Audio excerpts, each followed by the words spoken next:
Welcome to my mommy's podcast. This podcast is sponsored by Wellness. That's wellness with an E on the end. The brand I co-founded when I realized there just weren't truly natural alternatives to some personal care products that performed as well as many conventional brands. We've been sharing our popular toothpaste and hair care for almost 2 years, but today I'm excited to tell you about a new star in our lineup. The charcoal toothpaste that provides the same mineral-rich benefits as our original whitening formula with a boost of charcoal for extra whitening and mouth-supporting benefits. It's made without glycerin, using oral microbiome-friendly ingredients to help your body create stronger, healthier, whiter teeth while you sleep. I love to use charcoal and whitening toothpaste on alternating days to keep my teeth looking and feeling their best. You can check out our toothpaste and all of our products at wellness.com. That's WELLNESSE.com. This podcast is sponsored by Bio-Optimizers, and specifically their Magnesium Breakthrough product, which is their organic full-spectrum magnesium supplement that includes 7 unique forms of magnesium. Listen, if you feel stressed or have trouble falling asleep or staying asleep or never feel fully rested, one of the best things you could possibly do is start getting enough magnesium. I have been writing about magnesium for years, and that's because the body needs it for over 300 reactions. Yet the majority of us don't get anywhere near enough, and things like stress, caffeine, lack of sleep, and even certain foods can deplete us even further. But don't just run into the store and buy the first magnesium you find. Most magnesium supplements only use 1 or 2 of the cheapest synthetic forms. And since they're not full spectrum, they won't help your magnesium deficiency or help you sleep any better. There are actually 7 forms of magnesium, and for best results, you need all of them if you want to experience the full calming, sleep-enhancing effects. And that's why I'm taking Magnesium Breakthrough by Bio-Optimizers. You just take 2 capsules before you go to bed, and you'll be amazed at the effect it has on your stress, how much better you sleep, how much more rested you feel when you wake up, and you'll have so much more energy to enjoy your family the next day. I've had trouble with certain magnesium supplements over the years, and this is one that I feel a big difference from right away. For an exclusive offer just for you, go to magbreakthrough.com/wellnessmama and use the code wellnessmama to save 10% on Magnesium Breakthrough. So again, that's magbreakthrough.com/wellnessmama and the code wellnessmama. Hello and welcome to the Wellness Mama podcast. I'm Katie from wellnessmama.com and wellness.com. That's wellness with an E on the end. And this episode is all about the gut, and specifically what Donna Gates calls your body ecology. I'm here with Donna Gates, who is an international best-selling author of a book called The Body Ecology Diet. And I can't believe I haven't actually had her on before. She has been in this world for 25 years, and she's been on a mission to change the way the world eats, and also to really delve into a lot of aspects of health that relate to the gut. In this episode, we go deep on a whole lot of different topics, including her own health struggles that led her into this field, what the body ecology diet is, how yeast is often an underlying issue in many health problems, how this led to crossover research that ended up helping many families with autism as well, the surprising way she uses enemas with surprising results, a few practical tips for helping avoid colic and sleep problems in babies, and then we talk about specifics like, can people with histamine issues eat fermented foods? What about the oxalates? And a lot of other directions from there. So we get pretty specific, and she gives a lot of very practical tips, and I learned a lot. So let's join Donna. Donna, welcome. Thanks so much for being here. Thank you very much, Katie, for asking me. I have been a fan and a subscriber of Wellness Mama for at least 4 years. And I'm always, have my antennas up for cool podcasts that you have on, guests that you have on. So now I'm one of them. So thank you. Well, I'm excited we finally get to chat. I've followed your work for a long time as well. And honestly, I can't believe we haven't had this conversation sooner, but I'm excited to jump in today. And I would guess quite a few of our listeners have already heard of you.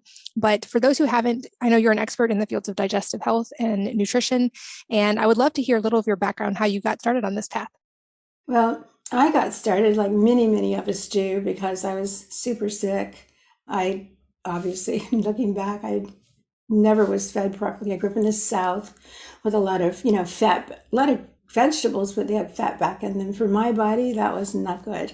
And the real triggering thing that happened was that I the skin broke out. It wasn't detoxifying efficiently, and some skin broke out. And my mother took me to the dermatologist, of course, and they gave you in those days very high doses of antibiotics and birth control pills. So it would be years later before I figured that what was really, really wrong with me was that I had now a systemic yeast infection.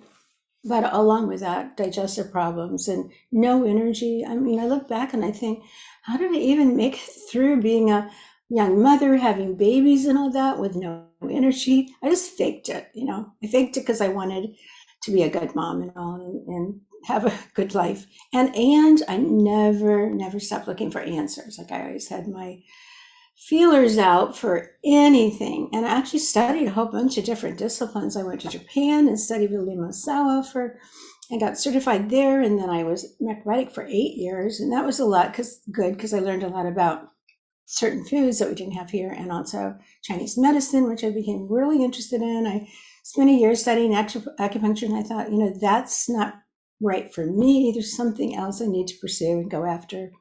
But, I did everything, huge amounts of supplements, raw foods, food combining, everything that was available. I did it for a while. And so I learned a lot, and some things helped to a certain degree, but because I really wasn't addressing the root cause, I really never, ever got well. And then finally, very fortunately, I met Dr. William Crook at a conference out in LA, and he was just introducing his book and signing it there. And fortunately, I had some time with him sitting out in the lobby around a fountain, and I started asking him questions. And he said to me, we don't think, his book, by the way, was called The Yeast Connection. And he was an amazing person. He never stopped trying to get the word out about yeast. So he said, we do not, meaning Orion Truss, his friend, and I don't think that there is a cure for this condition. And in my naivety, I said, oh, there has to be, and I'm going to find it. So I did everything he said to do in the book, but it was, closer, but not there.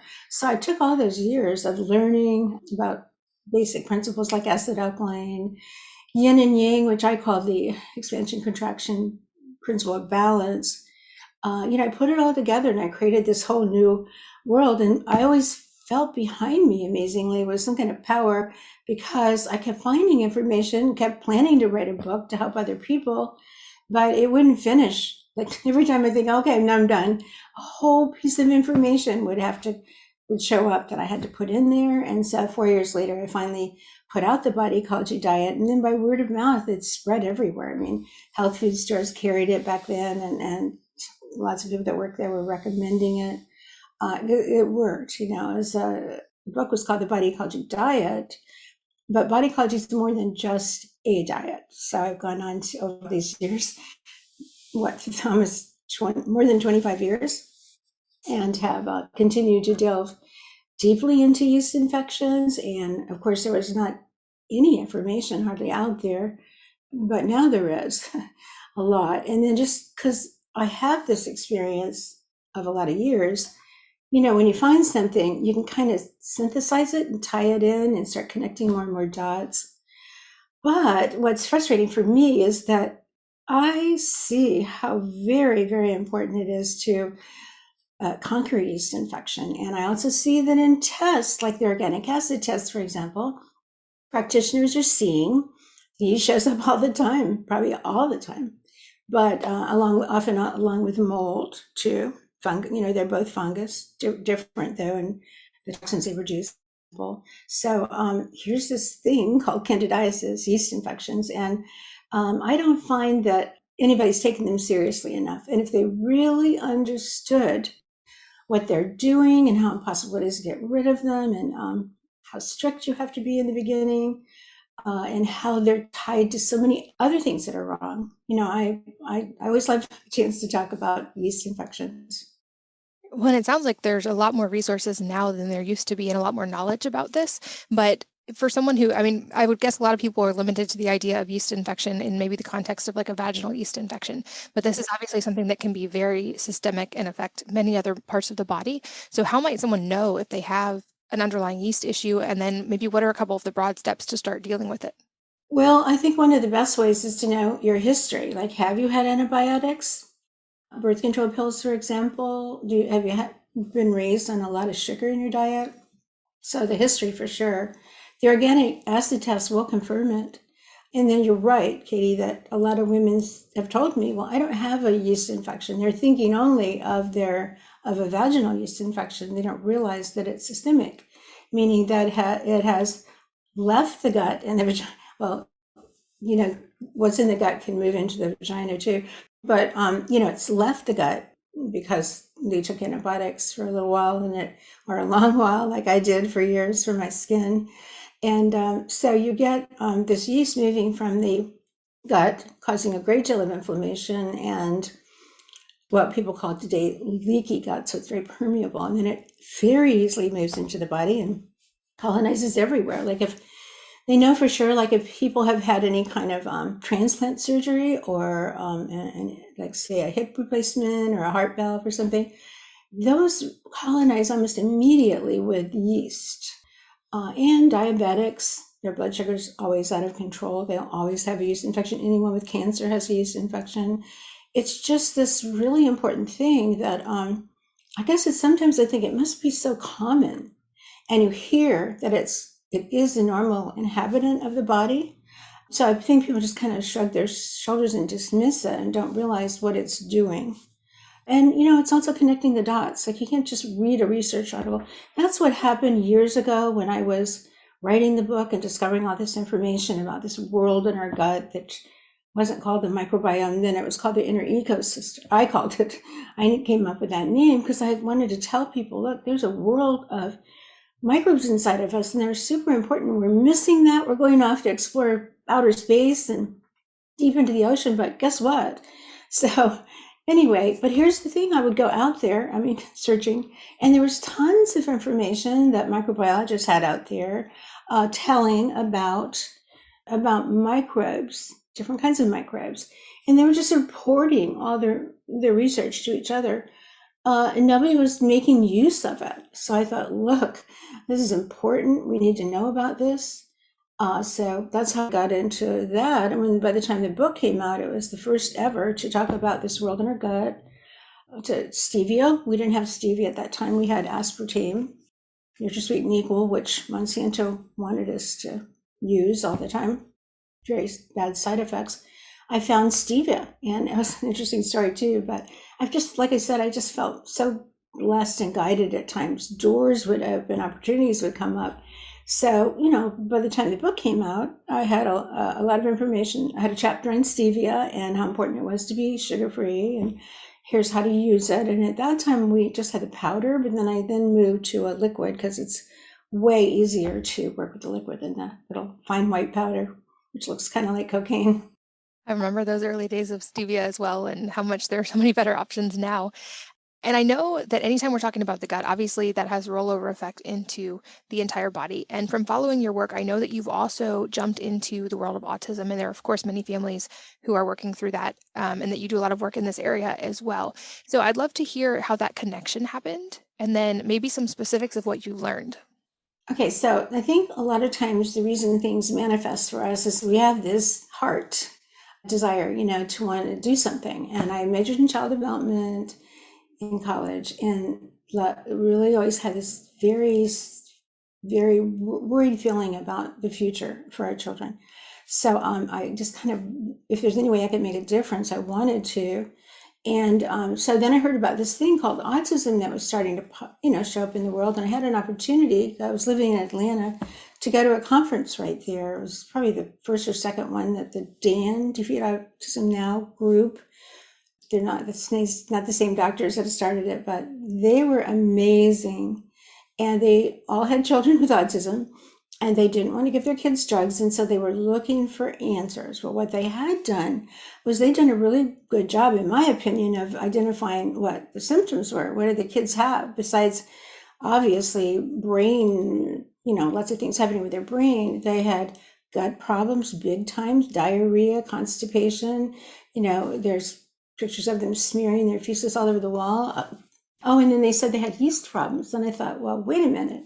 Gut and yeast are my two kind of somewhat specialties. And so I'm going to see if I can help. So I put it out there. Nobody came for about a year. And then somebody showed up with a little boy, and he was almost 3. And I said, well, I don't know for sure, but I had to learn, what's going on. And she taught me. And then she shared with me everything that happened, and I shared what I would do. And so his name is Thomas, and today he goes to the South Carolina, to a university there, and he's a top student, and he has been for a really, really long time. So he's been well. Within a year, he was well. So his mom was real excited, obviously, and she told all of her friends, "Look what I'm doing. It's working for Thomas." And nobody was cared. They just wanted to go to the doctor and give him drugs or whatever, and kind of accepted the diagnosis as if it was hopeless. But so she was very upset about it. And I went to I think it was probably an A4M conference, and then some conference, I don't remember. But there were other mothers, and if I found out that they had children with autism, that's why they were there. I invited them to join Diane and I for this, to join us in a group. So what happened was we ended up with Bedrock. They eventually named themselves Bedrock, which stands for Body Ecology Diet, Recovering Our Kids. And eventually, to make a long story short, a couple of thousand parents and practitioners were members. And they were amazing at sharing feedback and sharing with other moms. And it just spread all over the world. I mean, there were people in Hong Kong and all over Europe, different parts of Europe and everywhere, that were doing it with good results. And then the doctors started seeing that, the kids would go to these really good doctors, and the doctors would notice great improvement. So they realized that diet was important, because before that, they sort of thought maybe gluten-free, casein-free was maybe okay, but it only took people so far. And they didn't know yet anything about the gut, about fermented foods. And fermented foods were, one particular, the fermented coconut water, which I came up with this idea to ferment the coconut water because it was becoming popular, but it's full of sugar. So that was a great first thing to introduce, because first of all, it's easy to make. Well, it wasn't that easy to make. You had to open coconuts, was a pain. Put the starter in, which I had, fortunately, at that time. Then you have to let it ferment, but you could hide it in anything, like their junky juice or whatever, and it started working. And then what happened was they started, because now we understand that, they were fixing their gut, changing the environment of the gut, so the brain was getting better. So I would get emails like, "I can't believe this, but my son crawled up on my lap and grabbed my broccoli." They only ate usually bread and pizza crust and bad stuff, just lots of carbs. So, and everybody learned and everybody shared. And I also added Enemas into the program, because they are not good detoxifiers. That's one of the things going on that puts a child at risk for autism. And so it took me a while to get up the courage, because I thought they were really going to think I'm crazy talking about enemas, because this is like young, modern, hip, very cool, very well-educated moms, and they don't even know what an enema is, I'm sure. But right away, some did it. Right away, they reported amazing changes, because they said, "I can't believe what came out of my son. He hasn't been alive but 2 years, and look the stuff is incredibly toxic." Well, didn't know as much as I do know today, but you see, we're making that all the time, and we're making those toxins, ammonia and all kinds of nasty stuff, and it's down in the gut. And so when you use an enema, you're rinsing that out. The kids, there would be stories about the kids would bring the enema bucket to their mom and ask for an enema because they felt so much better. And like one mom, regularly did an enema with her son every week on Friday. It was sort of a routine. And she said that after like maybe the second or third month, she said one day he had this enormous bowel movement. And after that, his, like today he's very well. And he was the oldest in our group. He was 10 years old, which is older.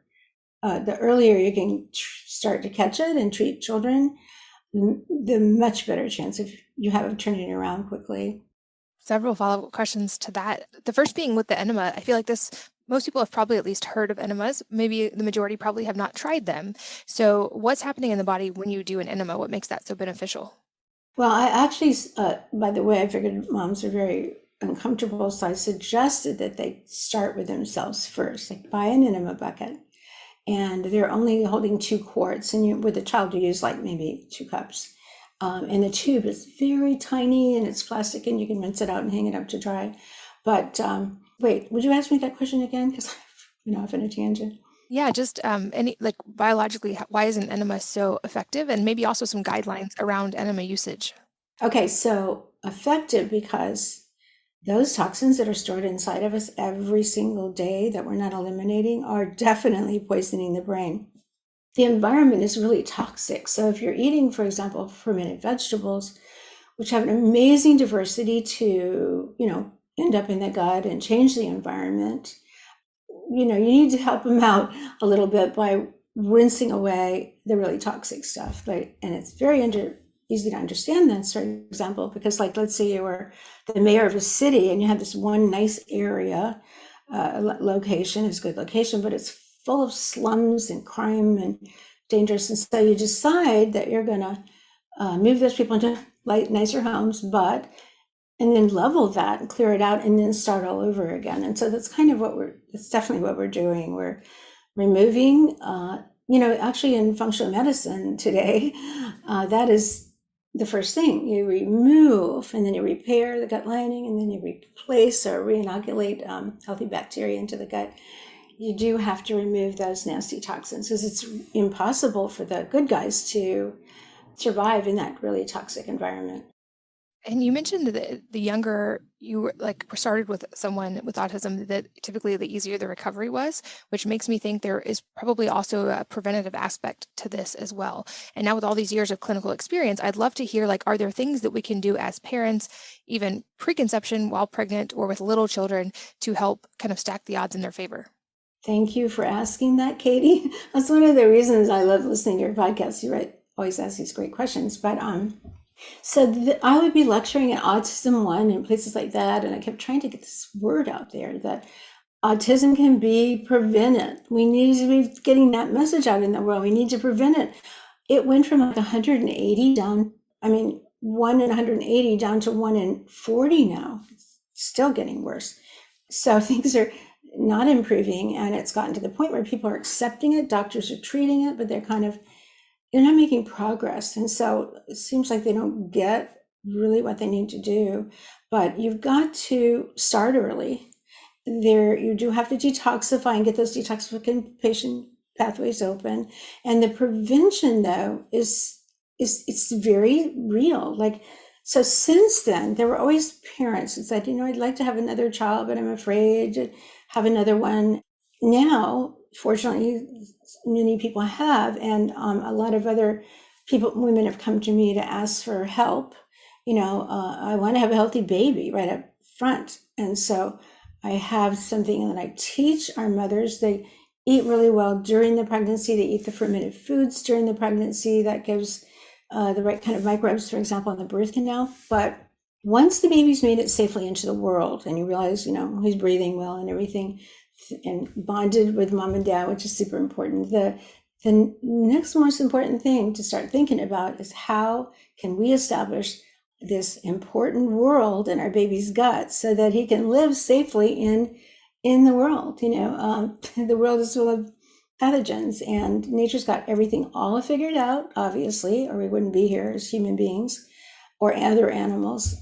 These microbes that colonize our gut and our skin and so on, and our nasal and passages and lungs and everything, they're mostly beneficial. So right then and there, you want to start the baby with the right kind of microbes in his gut. So the mothers have been eating fermented vegetables through the pregnancy, and I've encouraged them to, just the day after birth, to take the juice, dilute it, and take a little bit of it and drop it in the baby's mouth. Now, this absolutely means they're never going to have colic, which is a big deal, because when a baby starts off life with, he's happy, he's bonding, mom and dad are not staying up all night, completely exhausted because they're getting up all the time. The baby's clearly in pain and you don't know what to do about it. Now you're setting the inner ecosystem in place. Now, that is a good thing to do a couple of times. And then the mom's eating the fermented vegetables, the healthy bacteria in her breast milk. But also the other thing is bifidus is the main bacteria in a baby's gut. Like we have a product called a bifidus power blend, and I've encouraged moms to take just a little bit of it, pump their breast milk and have a bottle and put some in there every day and give their baby the bifidus. My own daughter-in-law did that. The first baby she didn't do it with, and her little girl who's just 5 months old now, she did do it. And she always remarks when I go over there how easy it is to raise her, how she sleeps from 8 to 8, how healthy, and she's growing so well. The doctor always comments, that's what you want to do. And then obviously these kids with a stronger immune system don't necessarily need to be rushed off for an antibiotic, which will immediately destroy their inner ecosystem. So another thing breastfeeding mothers need to know is right around 6 weeks, the baby will look like he or she's come down with a cold, and their little cheeks will get all red and rashy and everything. In Chinese medicine, this is the lungs, and that's an indication the lungs are now, purifying. But to me, what I interpret that to be is the immune system has gone out now for its sort of first serious practice run to try, for everybody, all the cytokines and all the interleukin, everything, is now starting to practice to handle this maybe infection. It's just building the immune system. It's almost like a practice drill, perhaps, in a lot of ways. But of course, usually the mother doesn't know that. She's sure the baby's going to die. She's going to breathe or anything and scared to death. It's usually her first baby. And she'll rush them to the doctor, who happily gives them an antibiotic. And there we go. There goes the very important inner ecosystem. So if you interview the kids, you'll find out that most all of them have that kind of history, gut problems from the get-go. The mother has a yeast infection. Here's another really important, thing I've learned that I wish they do research on, is that so a woman that's at that time was, she was just coming of childbearing age, and she, like my daughter, for example, I'm a baby boomer. So our baby boomers' daughters began having children. Well, when they were born, we didn't know everything I just told you. So we did take our baby to the doctor, and the doctor did give them an antibiotic, and they were handed out like candy, really. So that generation of women, the baby boomers' daughters, have yeast infections from the beginning. Now, what happens is, like many infections, viral infections, yeast infections, and so on, we can pass those infections on to our kids. And people pass their yeast infection on. And so, women will say to me, well, I didn't have a vaginal yeast problem, but, they don't realize that when they're pregnant, their estrogen goes up, their progesterone goes way up, even the cortisol goes up. All these things are really important for the baby, but they happen to also be feeding the yeast. And so her minor yeast infection that she might have been keeping under control has now gotten more acute.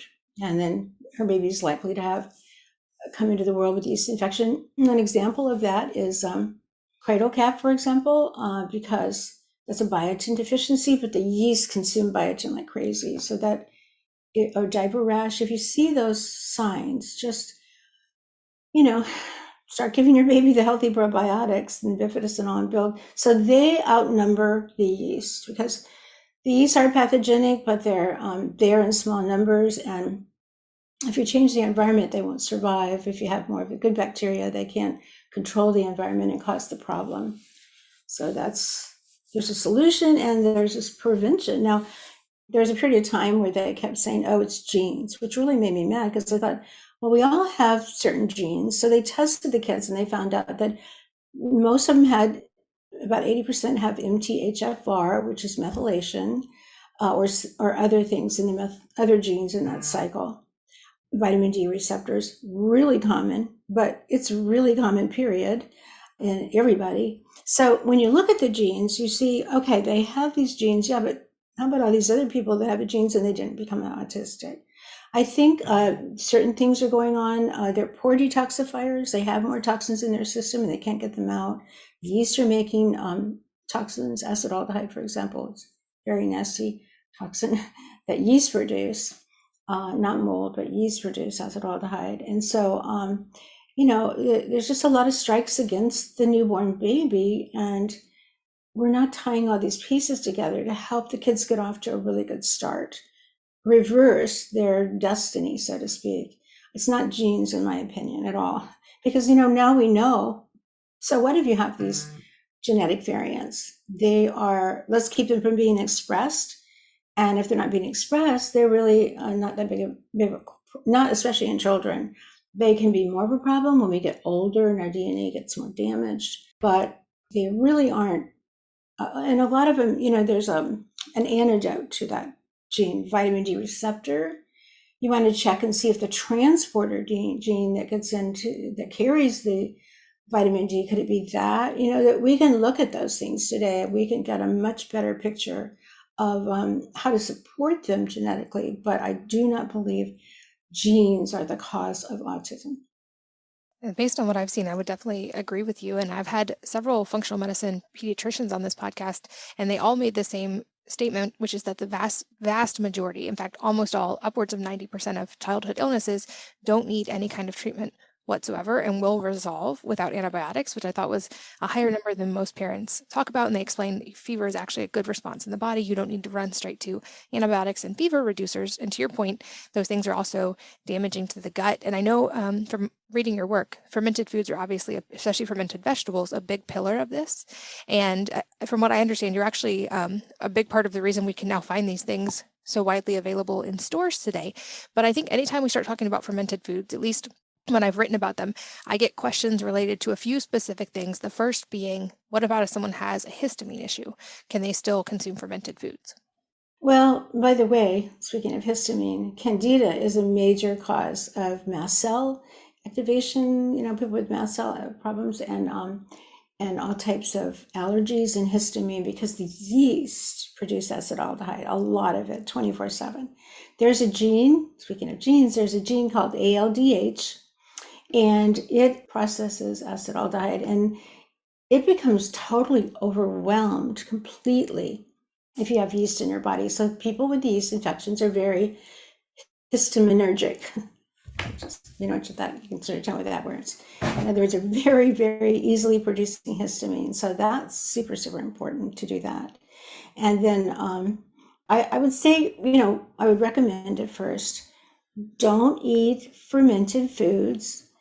Let your bucket, so to speak, empty for a while, like maybe a month, 6 weeks or something. But here's the thing.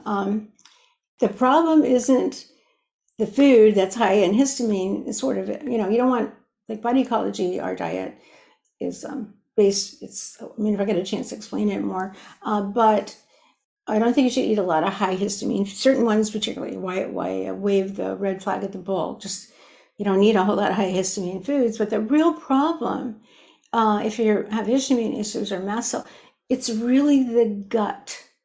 You want to fix your gut. And there's a lot of help today in doing that. Functional medicine practitioners are really focused on that.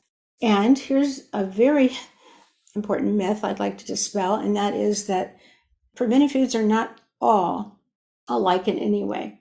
Some of them are super high histamine producers, like obviously beer and wine and kombucha, super histaminic. And then, I would even say in the beginning, you don't want to have fermented yogurt or dairy. I would stay away from everything for a while. Then, however, I would start with fermented vegetables, made the way I've been teaching people for a long time how to make, because there is one particular microbe, Lactobacillus acidophilus, that is a great histamine degrader. So if you make your fermented vegetables and add a starter, that's, Lactobacillus acidophilus, that's what plantarum is. It's called plantarum. That's the acidophilus name. So you put a package of that into your brine and then mix that into your fermented vegetables and pack them in jars. That plantarum grows out in vast numbers. It's there anyway because plantarum, you can tell it comes from plants, but now you've got hundreds and hundreds of times more per CFU, per tiny little spoonful. And they then can degrade histamine. They are also antiviral. There's so many great things they do. They also degrade oxalates, for example.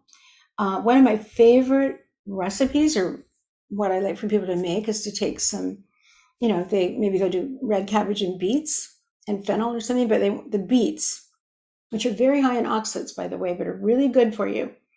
If you ferment them and put in the starter, all the oxalates are gone. And now you're eating the wonderful benefits of beets, producing that nitric oxide, good for circulation and heart and everything, but you don't have the oxalates. So fermenting is a good way to get rid of oxalates in foods that we would want to eat too. So there's so many benefits, but they're not all the same. And people are, buying all these, waters with bacteria and everything added into them. They're not really medicinal either. I'm talking about the first place to start for sure is with fermented vegetables. See, they have incredible diversity in them. That's really key in conquering infections in the gut. They come in and so many different types. There's not just bacteria in there, they're phages. Phages are viruses that actually kill bad bacteria, and they're really important. For every bacteria, there's 10 phages. They're on the planet in great numbers to control the bacteria, to keep them from getting out of hand. I kind of think of them as like policemen standing around, that if somebody gets out of hand, they eat them up. But anyway, there's a lot of important things besides nutrients in our hands. But here's the thing. If we really understood the power of the gut and focused on that from the beginning of life, don't wipe it out, build your baby's immune system, and then he's not going to be sick all the time. You're not going to, take him to the doctor who doesn't know any better and wipe out his inner ecosystem. Because, we, especially now with this COVID thing, we really, really want to have a strong immune system. I think people are aware of that. I don't think people realize that with COVID, you get a yeast infection. So everybody who's out there with a long hauler problem are going to have now high yeast, and other viruses are activated too. Epstein-Barr herpes viruses are now activated too. So it really gets back to, where do we start? We've got to have a healthy gut. And so no, I would say not in the very, very beginning, because people are so sensitive. But, and I think a lot of people eat packaged foods. They eat foods that have been left out in the air, so bacteria grows on them. You really need things like fish, for example. You need to buy it, prepare it, eat it. Only buy enough to eat right then and there. Then if you add a scoop or two of fermented vegetables in the meal with the fish, they're going to degrade the histamine for you too. So they're really the antidotes so often to things. Like, even I would say to somebody, well, I'm so mad, I ate cake last night and I'm feeling really bad. And I said, well, anytime that happens to you, just put in a couple of spoonfuls of fermented vegetables when you get home, because down in your gut, where it's all going to end up, those bacteria are going to eat the sugar and whatever from the cake. So they're an antidote often too for things. And I'm so glad you touched on oxalates a little bit as well. I'd love to dive deeper in these, because I feel like maybe a lot of people don't have a full understanding of what they are and what's happening in the body, and why. I believe in Body Ecology, you recommend a pretty low oxalate diet, but that doesn't necessarily mean a low vegetable diet at all. So can you explain more of the pieces of that equation and what oxalates are and how we can help consume them in a healthy way and mitigate too much of them? Yeah, a long time ago when I developed the diet and everything, I said like 20% animal protein, 80% vegetables. All these days, years later, I would still stick to that. But I've refined it more. So you want to find out foods that are super high in histamine, foods that are suppressing the DAO enzyme, because that enzyme, it's a gene. It's important for the DAO enzyme degrades histamine in the gut when we eat. And for example, coffee does. So don't have coffee with your meal. Black tea does, mate, and all these caffeinated drinks, they're suppressing that DAO enzyme, which is not good. So oxalates are, in foods, are lectins and oxalates, and, there's components of the foods that could be a problem for us. They're not a problem if we have a healthy gut. So just looking at oxalates alone, they are in the food, and they cause stones when they get into the body. They're supposed to be bound into the gut and gobbled up by a bacteria called Oxalobacter formigenes. And this little guy, his only purpose in life is to eat oxalates. That's all he does. But wipe him out with an antibiotic or long-term antibiotic, and he's permanently gone. He's one of those missing microbes that Dr. Martin Blaser talks about. So now you're eating these foods thinking, oh, these are good and healthy. They're real popular. Everybody recommending them, but you don't have anything to bind. Nobody's in there eating the oxalates up. So they cause stones. Once they get into the body, they're very well known for causing kidney stones, but they can cause stones anywhere. Like one research study I have shows that I think it was 65% of them end up in the bones, displacing stem cells, weakening our bones, for example. You would never know they were in there. So they can go anywhere, and they cause pain. I've had people, for example, one man in his mid-40s, his father had terrible rheumatoid arthritis, and he knew he was heading in that direction because he was in pain all the time. But when I looked at what he ate, he was eating so many high oxalate foods, all these nuts and seeds and almond milk and spinach in the smoothie in the morning. So I said, well, start there. Don't eat those foods, and eat these instead. There are plenty of others to eat. And so he emailed in about under 3 weeks, and he said, it's amazing. I have no pain anymore. So you don't have to eliminate every single food that has oxalate in it, because it's commonly in plant foods, but and never in animal proteins, never in dairy, but definitely in these plant foods, and but in varying amounts. So the ones that are super high would be like spinach and turnip greens, chocolate, which is so popular, certain nuts and seeds like chia, which is real popular, is high, but flax seeds are not. So, but if you have fats like flax oil, for example, walnut oil or something like that, walnuts are high, but the walnut oil is not high. So, you're putting out when you press the oil, for example, you're pressing out the oxalates for the most part. But so on the Body Ecology Diet, we had lots of, vegetables, fermented vegetables right from the beginning. And then I had quinoa and millet in there because they're seeds, not grains.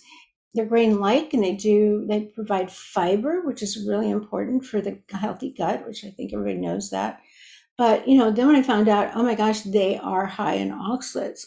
So I switched the method of cooking and tried to explain to people that you want to get a pot of water in the stove, get it boiling away, and then put your soaked quinoa in there, or you can buy sprouted quinoa today. That's the same thing, already done for you. And so you just pour that into your boiling water and let it go for about 12 minutes, not too long because you don't want it to get mushy. Then you take it off the heat, the quinoa settles to the bottom, and then you pour it through a strainer with tiny little holes, and it should be nice and fluffy and way lower in oxalates now. And for millet, you do the same thing, except you have to go about 15 minutes longer, and then drain it, too. But it really makes a big difference to prepare foods. Sweet potatoes, which is really big in the paleo community, they're very, very high in oxalates. So same thing, cut them up, put them in water, boil them. As far as the other potatoes go, the lowest in oxalates would be your red skin potatoes. And if you peel them, even more so. So you could peel them, put them in a pot until they're soft, drain them, and then add some butter and parsley to them. And that's quite delicious. Some salt, too. So all kinds of solutions out there for anything you need help with today. And we've talked a lot about the fermented foods, which I know are a big part of the Body Ecology Diet. What are some of the other pillars of that, or maybe things that are avoided in certain phases, things that are added in certain phases, or just some general guidelines there? Okay, so let's say that you start eating young coconut kefir, and you notice anytime you have fermented foods, you bloat up. To me, that's like almost a diagnosis completely that you have SIBO or SIFO. So that's either a bacteria or fungus in the small intestine. So again, it's the same type of thing. You don't want the fermented foods then.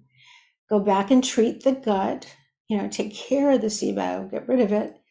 then you would, and there's lots of help on how to do that today, of course, tons of wonderful podcasts and information online and everything, but that's what you have to do first, step by step, which is, by the way, one of the body ecology principles. Body ecology is based on 7 principles. One of them is the principle of uniqueness. So today there's all these diets out there that look just like body ecology, like paleo and keto and bulletproof and everything, but the way they differ, most of them don't stress gut health and fermented foods and things like I do, and avoid high histamine foods and oxalates. They don't do that, but body ecology is kind of all those things, and again, that's where the principle of uniqueness comes in, because you might need to be more keto, but maybe if you're blood type A's don't handle a lot of fat.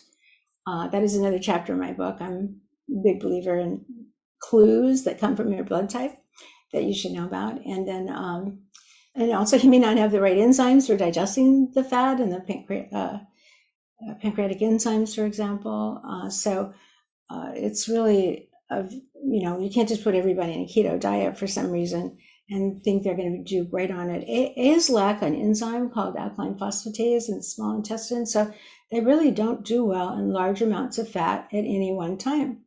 So I think that's where the principle of understanding that principle, applying it, to our health and our diet and everything is really important to do these principles. So step by step is another one of my favorite. The 2 are my favorite. Step by step is really important because you don't just start here because you heard about something. You want to go back to the beginning. So you're heading on a journey. You're going to go to France or something. You got to start somewhere. Same with healing. You got this problem, it's been identified. Your destination is to get rid of it. Where do you start? So step by step is really important. And I will, of course, put links in the show notes so people can find it. We've talked a lot about your book. I'll make sure people can get directly to it. The show notes are wellnessmama.fm for all of you guys listening. This podcast is sponsored by Wellness. That's wellness with an E on the end. The brand I co-founded when I realized there just weren't truly natural alternatives to some personal care products that performed as well as many conventional brands. We've been sharing our popular toothpaste and hair care for almost 2 years, but today I'm excited to tell you about a new star in our lineup. The charcoal toothpaste that provides the same mineral-rich benefits as our original whitening formula with a boost of charcoal for extra whitening and mouth-supporting benefits. It's made without glycerin, using oral microbiome-friendly ingredients to help your body create stronger, healthier, whiter teeth while you sleep. I love to use charcoal and whitening toothpaste on alternating days to keep my teeth looking and feeling their best. You can check out our toothpaste and all of our products at wellness.com. That's WELLNESSE.com.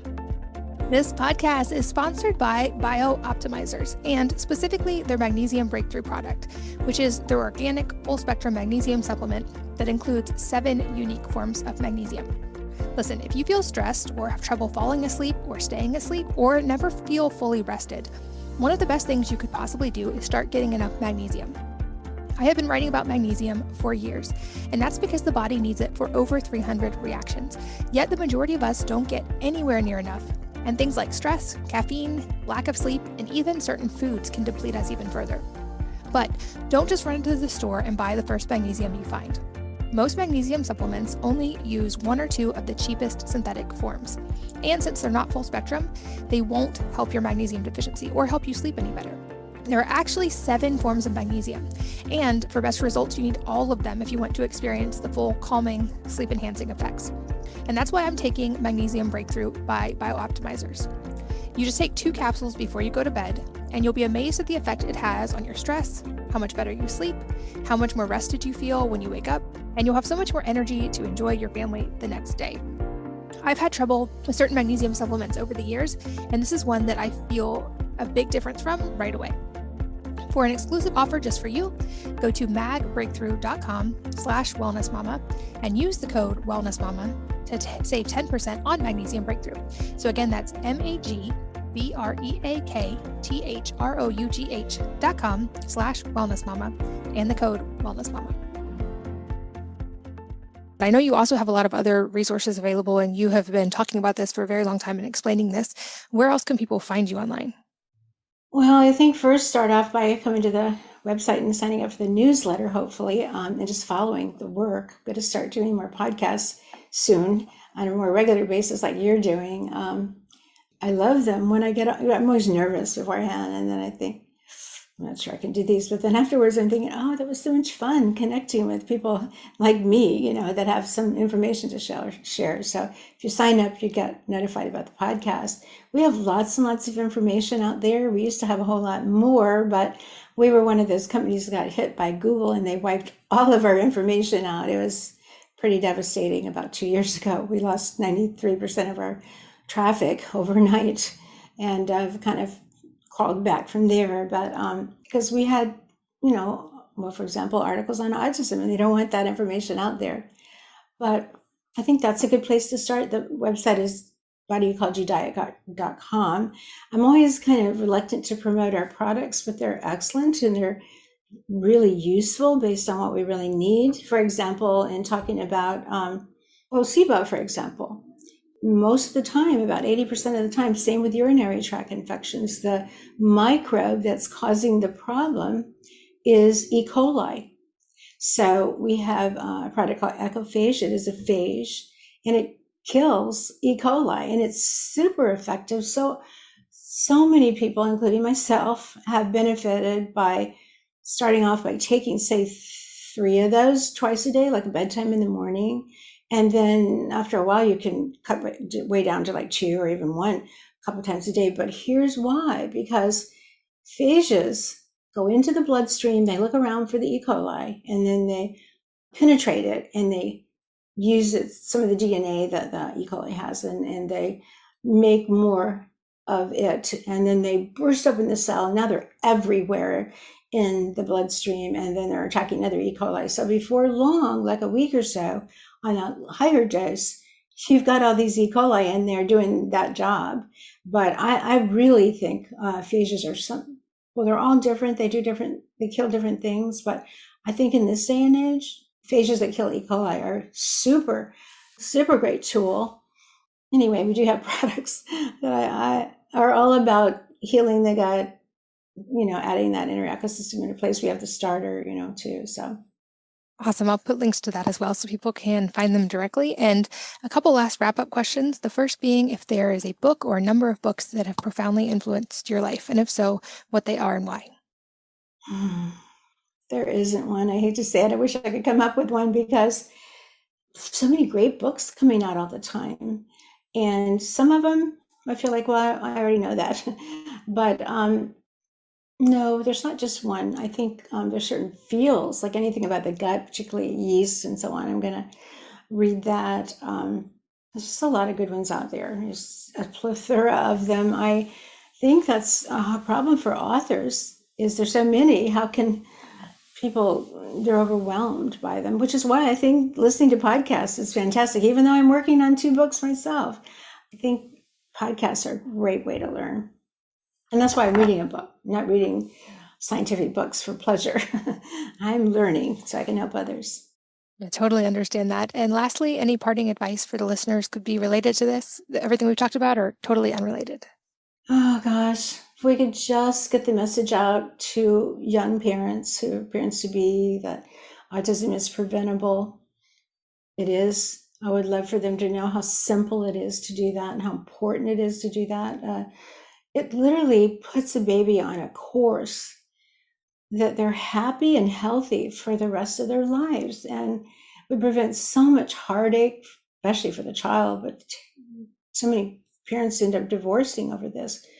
We need to be focusing more on our children. They're our future. Everybody knows that, but they're really in trouble and they really need our help.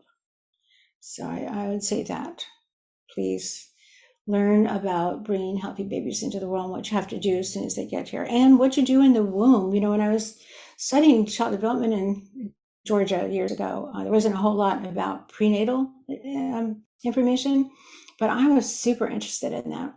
I would dig up anything I could find. And so now there's a lot, and so much happens in the womb.